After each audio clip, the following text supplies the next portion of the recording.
누가 우리를 그리스도의 사랑에서 끊으리요?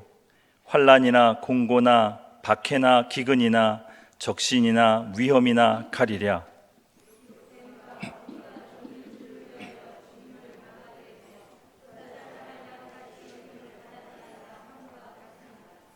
그러나 이 모든 일에 우리를 사랑하시는 이로 말미암아 우리가 넉넉히 이기느니라.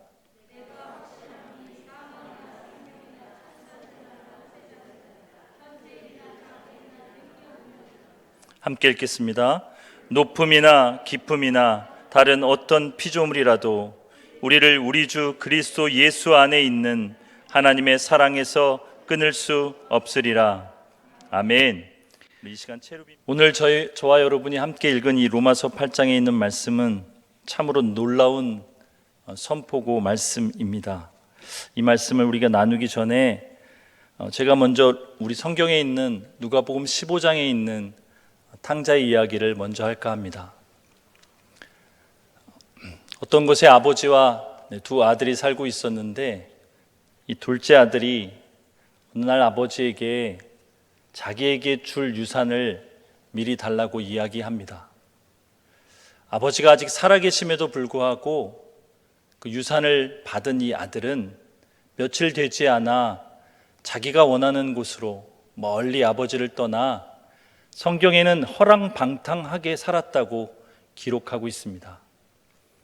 그러던 그 아들, 그 모든 재산이 계속해서 솟아나올 줄 알았는데 어느덧 그 모든 재산을 다 탕진하고 돼지 쥐염 열매를 먹고 있는 자신의 초라하고 비참한 모습을 발견하게 됩니다. 그리고 아버지의 집을 떠오르게 됩니다. 내 아버지의 집에서는 종들도 잘 먹고 잘 살던데 내가 염치불구하고 아버지께 돌아가리라. 그리고 다시 자기 집으로 돌아옵니다. 그런데 그 아버지는 이유 불문하고 이 허랑방탕하여 재산을 탕진한 탕자와 같은 아들을 다시 아들로 받아들이며 아들로 받아들이는 것뿐만이 아니라 잔치를 배설하고 주변의 모든 이웃을 불러 모아 내 잃어버린 아들을 찾았다고 축하하는 이야기입니다. 우리가 너무나 잘 아는 이 이야기를 묵상하면 묵상할수록 그곳에 담긴 하나님의 사랑을, 그 하나님의 깊고 뜨거운 사랑을, 그 사랑의 감격을 금할 수 없습니다. 여러분, 이 탕자의 이야기의 핵심이 무엇일까요? 저는 처음에는 이 아들이 회개하며 돌아왔기 때문에 아들이 되었다고 생각했었습니다. 그런데 묵상하면 묵상할수록 그것과는 상관이 없었더라고요. 이 탕자 이야기의 비유에서는 아버지와 아들의 관계가 이미 성립되어 있었습니다. 아들이 무슨 짓을 하던, 어떤 처지에 빠지던, 어떤 비참함 가운데 있던 그 아들은 그 아버지의 아들이었습니다. 그 아들임을 결코 잊을 수 없는, 잃어버릴 수 없는 관계였습니다. 더군다나 이 아버지는 그 아들을 한 번도 포기한 적이 없으셨습니다. 사랑하는 여러분, 우리는 신앙생활을 하면서 주님의 은혜로 구원받았다고 이야기하면서 하나님께서 나에게 십자가의 은혜를 부어주셔서 내가 거저 구원 얻었고 은혜 받았다고 고백하면서 우리는 우리가 탕자임을 자각하며 회개하지 않음에, 우리가 탕자처럼 실수함에, 우리가 탕자처럼 넘어짐에 비참해하고 낙심하고 있지는 않습니까? 우리는 자주 이 인과응보의 법칙을 하나님과 우리 사이에 놓고 내가 이만큼 했으니 하나님이 이만큼 주시겠지 기대하지는 않습니까? 내가 이렇게 못했는데, 내가 이렇게 못 살았는데, 내가 아무것도 하지 않았는데 하나님은 나를 사랑하실까 염려하고 불안해하지는 않으십니까? 우리는 주님과 그런 관계가 아닙니다. 우리는 주님의 사랑하시는 자녀입니다. 왜냐하면 십자가에서 이미 그것을 이루셨기 때문입니다. 그래서 성경은 그것을 구원의 은혜라고 이야기합니다.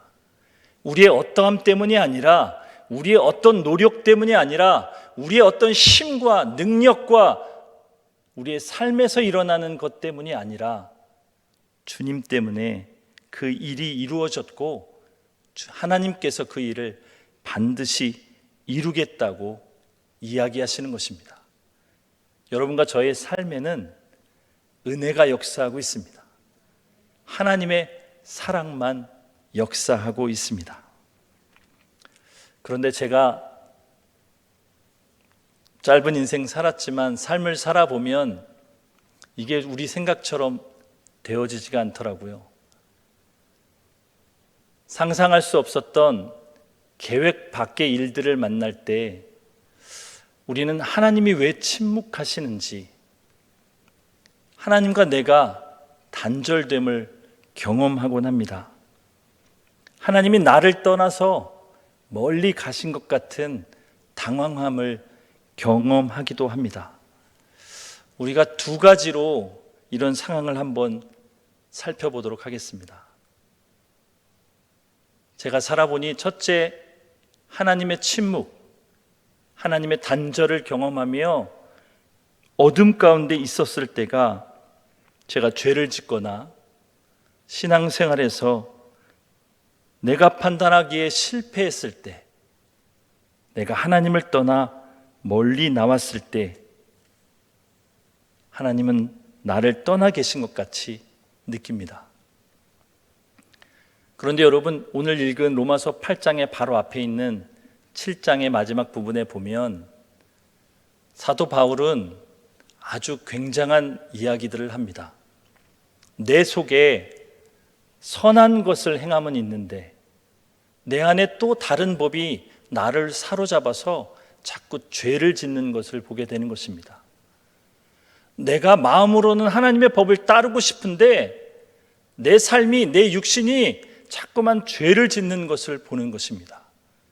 그래서 이렇게 고백합니다. 오호라, 나는 곤고한 사람이로다. 이 사망의 몸에서 누가 나를 건져내랴. 사도 바울은 이미 사도로 부르심을 받았고 하나님의 크신 은혜를 입었고 목숨 걸고 복음을 전하고 있음에도 불구하고 이런 일을 경험했습니다. 자기의 뜻대로 되어지지 않는 이 육신의 연약함, 하나님의 그 뜨거운 사랑을 받았음에도 불구하고 자꾸만 저지르는 범죄와 실수와 게으름과 우리 안에서 나오는 온갖 악한 것들을 경험하면서 고통스러워합니다. 그런데 여러분, 7장 읽어보시면 갑자기 쉼표도 없이 7장 마지막 절에 하나님께 감사하며 마무리를 짓습니다. 우리 주 예수 그리스도로 말미암아 하나님 앞에 감사하리로다. 왜 그럴까요? 우리가 죄를 짓고 실패하고 넘어지고 그런 우리를 바라보며 하나님이 나의 이 부족하고 연약한 모습을 보며 얼마나 실망하실까라고 자책하는 그런 나는 하나님이 만드신 나입니다. 여러분, 우리가 하나님의 믿음과 하나님의 사랑 안에 거하지 않았다면 결코 이런 자책은 우리 안에 일어나지 않습니다. 우리가 죄를 지을 때 하나님의 선택과 하나님의 은혜 안에 들어오지 않았을 때는 우리가 죄를 지어도 그것이 아무렇지도 않았습니다. 우리가 게으르고 우리 안에서 악한 것들이 나옴에도 불구하고 우리는 전혀 갈등하지 않았습니다. 그런데 하나님께서 우리를 자녀 삼으시고 우리 안에 하나님의 사랑과 은혜를 입혀주신 후로 우리 안에 그 갈등이 시작되었습니다. 그렇다면 우리 안에 있는 이 갈등은 우리가 하나님의 자녀라는 표입니다. 그래서 사도 바울은 주님께 감사할 수 있었습니다. 왜냐하면 주님께서 우리의 연약함을 잘 아시기 때문입니다. 우리가 주님을 전혀 모를 때, 원수되고 배반할 때에 우리를 사랑하셔서 십자가에 죽으셨는데, 그 후로 우리가 저지르는 잘못들, 아버지의 재산을 가지고 멀리 가 허랑방탕한 아들이 되었다고 해서 주님이 우리를 버리지 않으심을 알았기 때문입니다. 그래서 사도 바울은 주님의 그 사랑에 힘입어 이제 각오하는 것입니다. 이제 감사하며 살리라, 찬양하며 살리라, 그럼에도 불구하고 다시 일어나 나아가리라, 이렇게 결단하는 것입니다. 그래서 혹자는 믿음은 결단의 연속이라고도 이야기합니다. 세일의 새벽 기도회가 이제 4일 남았습니다. 혹시 예배에 참석하거나 온라인으로 예배 드리는 분들 중에 한 번도 새벽 기도에 나오지 않으신 분들, 혹은 시작했다가 지금 중단하고 계신 분들, 다시 시작하셨으면 좋겠습니다. 하나님 앞에 우리가 그 은혜에 반응하며 나아가는 것, 우리가 마땅히 해야 할 일이기 때문입니다. 우리가 그것을 하지 않는다고 해서 하나님이 우리를 자녀의 신분, 사랑하는 자의 신분에서 내치지는 않으시지만, 우리가 그 은혜와 그 사랑을 받은 자라면 기꺼이 사모함으로 그 자리에 나아가야 될 줄 믿습니다. 그래서 새롭게 시작하셨으면 좋겠습니다. 이제 4일밖에 안 남았는 데가 아니라 아직 4일이나 남았습니다. 주님께 감사하며 간절한 마음으로 나아가는 우리 되었으면 좋겠습니다. 두 번째로, 하나님의 침묵과 단절을 경험할 때가 있습니다. 그것은 우리 인생에서 우리가 감당할 수 없는 환난과 곤고를 당할 때입니다. 1988년 여름방학이 시작되기 며칠 전에 제가 고3이었거든요. 그런데 평상시에 저희 집에 왕래하지 않으시던 외삼촌이 오셔서 밤 11시에 어디를 가자고 하십니다. 집안엔 아무도 없고 외삼촌을 따라서 택시를 타고 어딘가를 가는데 장례식장이었습니다. 3일 전에 건강한 모습으로 나가셨던 아버지가 갑자기 심장마비로 돌아가셨습니다. 그 아버지의 영정 앞에 서서 바라보는데 속에서부터 어찌할 수 없는 오열이 솟구쳐 나왔었습니다. 장례 일정을 어떻게 맞췄는지도 모르고 하루하루가 지나가는데, 왜 내 삶에 이런 일이 일어난 것일까? 왜 하나님은 이런 일을 허락하신 것일까? 이해되어지지 않고 하나님이 우리 가족을 버린 것처럼, 아니, 하나님이 저를 버린 것 같았습니다. 지금도 사실 그것에 대한 완전한 응답은 받지 못했습니다. 그러나 한 가지 확신하는 것은, 그럼에도 불구하고 하나님께서 저를 사랑하신다는 사실입니다. 사랑하는 여러분, 우리는 이런 일들을 당합니다. 사랑하는 지체가 갑자기 죽음을 맞이하거나, 원치 않은 사고를 당하거나, 질병에 걸리거나, 관계가 깨어지는 일들을 경험합니다. 그래서 성경은 그런 우리가 감당할 수 없는 환난과 곤고를 당했을 때, 우리가 잘못하지 않았음에도 불구하고 그런 일들이 벌어졌을 때, 우리가 이해하지 못하지만 그 모든 일의 뒤에 하나님의 계심을 알려주고 있습니다. 여러분, 우리가 욥기에서 그것을 볼 수 있습니다. 어느 누가 욥처럼 그런 큰 환난과 곤고를 당하겠습니까? 한날 한시에 모든 재산을 잃어버리고 한날 한시에 사랑하는 자녀들을 다 죽음으로 빼앗기고 땅바닥에 철퍼덕 주저앉아 그럼에도 불구하고 하나님께 죄를 짓지 않기 위해 내가 적신으로 왔으니 다시 적신으로 주님께 돌아가올지라 고백하는 욥의 모습을 보십시오. 그럼에도 불구하고 사단의 참소를 받아 온몸에 피부암이 걸려 기왓장으로 그것을 긁으며 울고 있는 그 욥을 향해 평생을 함께했던 사랑하는 아내가 이제 그만 하나님을 저주하고 죽으라고 외치며 떠났을 때 욥의 심정은 어떠했을까요?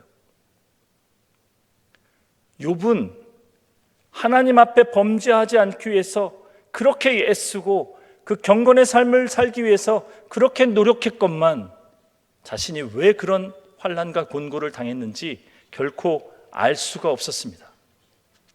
그래서 여러분 욥기 3장에 가보면 갑자기 욥이 자신의 출생을 저주하기 시작합니다. 왜냐하면 내가 할 수 있는 것은 다 했는데 하나님이 이렇게 나의 삶에 비참함으로 응답하시는 것을 이해할 수 없기에 더 이상 하나님께 드릴 것도 하나님께 바랄 것도 없는 비참한 상태가 되었기 때문입니다. 욥은 하나님을 두려움으로 섬겼습니다. 그런데 여러분 욥기 마지막에 가보면 그렇게 바라던 하나님이 욥 앞에 나타납니다. 그리고 하나님의 하나님 되심을 보여주십니다. 욥은 평생 처음으로 하나님을 만났습니다. 하나님을 지식으로만 알았는데 두려움으로 율법으로 섬겼었는데 그 하나님을 처음 만났습니다. 하나님의 그 사랑을 처음 맞닥뜨리게 되고 나니 욥이 할 수 있는 건 회개밖에 없었습니다. 그리고 자신의 삶에서 이루어진 환난과 고난과 아픔보다 하나님의 사랑이 더 크심을, 하나님의 존재가 훨씬 중요함을 깨닫게 됩니다. 욥기서에는 왜 욥이 그런 고통과 환난을 당했는지 우리에게 정확한 설명을 해주진 않습니다. 그럼에도 불구하고 우리는 한 가지를 분명히 알 수 있습니다. 하나님이 사랑하는 자녀들, 하나님이 택하시고 부르시고 의롭다 하시고 예수 그리스도의 생명을 주신 그 자녀들을 한 번도 놓은 적이 없으시다는 사실입니다. 하나님은 지금도 저와 여러분을 지키고 보호하고 계십니다. 무슨 이야기입니까? 하나님의 사랑으로 인해서 하나님의 인도하심과 보호하심 가운데에 우리 삶에서 이루어지는 모든 일들, 비록 우리가 이해하고 용납할 수 없는 일들이 벌어지지만 그 안에 역사하시는 것은 하나님의 사랑입니다. 우리가 왜 그런 고난과 환난 가운데 처하게 됩니까? 그것은 세상에 아직 악한 영들이 역사하기 때문입니다. 그리고 여전히 우리가 죄 가운데 있기 때문입니다. 하나님은 그럼에도 불구하고 그런 우리를 결코 포기하지 않으십니다. 누가 우리를 그 주님의 사랑에서 떼어놓겠습니까? 누가 우리를 그 하나님의 손에서 빼앗을 수 있겠습니까? 사랑하는 여러분, 우리가 하나님을 붙잡고 있는 줄 알았는데, 우리가 하나님을 간절한 마음으로 잡고 있는 줄 알았는데, 실상은 하나님이 우리를 잡고 계시는 것입니다. 실상은 하나님의 사랑이 우리를 결코 놓은 적이 없으신 것입니다. 우리 8장 38절 39절 말씀 우리 큰 목소리로 함께 읽어보겠습니다. 내가 확신하노니 사망이나 생명이나 천사들이나 권세자들이나 현재일이나 장래일이나 능력이나 높음이나 깊음이나 다른 어떤 피조물이라도 우리를 우리 주 그리스도 안에 있는 하나님의 사랑에서 끊을 수 없으리라. 아멘. 이 사실을 우리가 깨닫고 믿고 살아가면 좋겠습니다. 우리 감정이 우리를 속이고 우리의 환경이 우리를 속이고 우리가 당하는 우리의 몸의 아픔이 우리를 속인다 할지라도 이 말씀이 진리입니다. 여러분, 우리가 살아가는 유일한 방법은 진리를 따라가는 것입니다. 우리의 감정도 변하고 우리의 상황도 변하고 우리 육체도 변하지만 진리는 변하지 않습니다. 그 하나님의 사랑을 기억할 때에 우리의 삶의 태도는 달라질 것입니다. 세일의 새벽 기도회를 하기 위해 새벽에 일어나는데 하지 않던 새벽 기도를 하느라 곤하고 지치고 피곤하다면 다시 한번 이 사랑 앞에, 이 말씀 앞에 잠겨 보시기 바랍니다. 하나님, 이 새벽에 나를 깨우시고 우리 교회에 이것을 허락하신 이유는 무엇일까? 하나님, 나에게 무엇을 더 하시려고, 나에게 하나님의 그 큰 사랑을 어떻게 알려주시려고 나를 부르시는 것일까? 기대함으로 일어날 수 있고, 간절함으로 일어날 수 있고, 감격함으로 일어날 수 있습니다. 몸은 여전히 피곤할 수 있습니다. 그런데 우리는 달라질 수 있습니다. 하나님의 사랑이 우리 가운데 역사하시기 때문입니다. 사랑하는 여러분, 이 사랑을 붙잡고 살아가는 저와 여러분 되시기를 예수님의 이름으로 축복합니다. 기도하겠습니다. 사랑하는 하나님 아버지, 이 사랑, 우리가 한 번도 상상할 수 없었던 하나님의 그 사랑, 우리가 이미 받았고 그 사랑 때문에 하나님의 자녀가 되었습니다. 그런데 주님, 우리는 이것을 너무 자주 잊어버리고 삽니다. 내가 어떻게 이 자리에 왔는지, 내가 어떻게 이 자리에서 예배하고 있는지, 내가 어떻게 이 자리에서 하나님을 감히 아버지라 부를 수 있는지, 아니 아빠라 부르며 나의 필요와 나의 소원과 나의 일상을 하나님께 이야기할 수 있는지, 나는 결코 그런 존재가 아니었는데 하나님의 사랑 때문에 바뀌었음을 잊어버리고 살았습니다. 하나님, 그 사랑 다시 회복하게 하여 주옵소서. 그 뜨거운 사랑 다시 기억하게 하여 주옵소서. 새벽을 깨우고 우리의 믿음을 깨우고 우리 예배를 회복하는 그 사랑 되어질 수 있도록 주님 역사하여 주옵소서. 세상은 코로나 때문에 팬데믹 현상이라 하여 자기 자신을 보호하기 위해 움츠려들고 아무것도 하지 않으려는 이 비참한 상황 가운데서 우리 믿음으로 다시 일어나기를 원합니다. 우리의 사랑으로 다시 주님께 반응하기를 원합니다. 우리들 모두 그렇게 되게 하여 주시고 우리 교회가 그런 교회 되게 하여 주옵소서. 예수님의 이름으로 기도합니다. 아멘.